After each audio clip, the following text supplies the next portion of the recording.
ব্রাহ্মণবাড়িয়ার নবীনগরে মাইনউদ্দিন আহমদ পৌর উচ্চ বিদ্যালয়ে অনুষ্ঠিত হয়েছে মেধাবী শিক্ষার্থী সংবর্ধনা ও বার্ষিক ক্রীড়া প্রতিযোগিতার পুরস্কার বিতরণী অনুষ্ঠান। বৃহস্পতিবার সকাল থেকে বিদ্যালয় প্রাঙ্গণে অনুষ্ঠিত এই অনুষ্ঠানে শিক্ষার্থী, শিক্ষক, অভিভাবক ও স্থানীয় গণ্যমান্য ব্যক্তিরা অংশ নেন। অনুষ্ঠানে প্রধান অতিথি ছিলেন বিদ্যালয়ের প্রতিষ্ঠাতা ও ম্যানেজিং কমিটির সভাপতি শাহজালাল উদ্দিন আহমেদ। সভাপতিত্ব করেন প্রধান শিক্ষক মোহাম্মদ কামরুল হাসান চৌধুরী। বিস্তারিত থাকছে হেলাল উদ্দিনের তথ্যচিত্রে।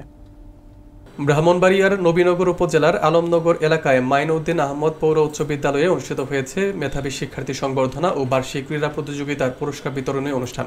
বৃহস্পতিবার সকালে বিদ্যালয় প্রাঙ্গণে আয়োজিত এই অনুষ্ঠানে প্রধান অতিথি হিসেবে উপস্থিত ছিলেন বিদ্যালয়ের প্রতিষ্ঠাতা ও ম্যানেজিং কমিটির সভাপতি ও টেকনো ড্রাগসের ব্যবস্থাপনা পরিচালক শাহজালাল উদ্দিন আহমেদ।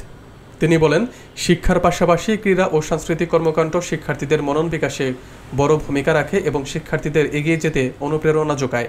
অনুষ্ঠানের উদ্বোধক ছিলেন নবীনগর প্রেস ক্লাব ও আলমনগর যুব ঐক্য ফোরামের সভাপতি এবং সার্বজনীন গ্রুপের চেয়ারম্যান মোহাম্মদ হোসেন শান্তি। তিনি বলেন, নিয়মিত ক্রীড়া প্রতিযোগিতা শিক্ষার্থীদের আত্মবিশ্বাস ও নেতৃত্বের গুণাবলী বাড়ায়। অনুষ্ঠানে সভাপতিত্ব করেন বিদ্যালয়ের প্রধান শিক্ষক মোহাম্মদ কামরুল হাসান চৌধুরী।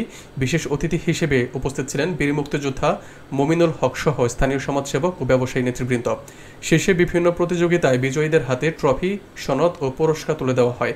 অনুষ্ঠানে শিক্ষক, শিক্ষার্থী ও অভিভাবকদের অংশগ্রহণে উৎসবমুখর পরিবেশ বিরাজ করে।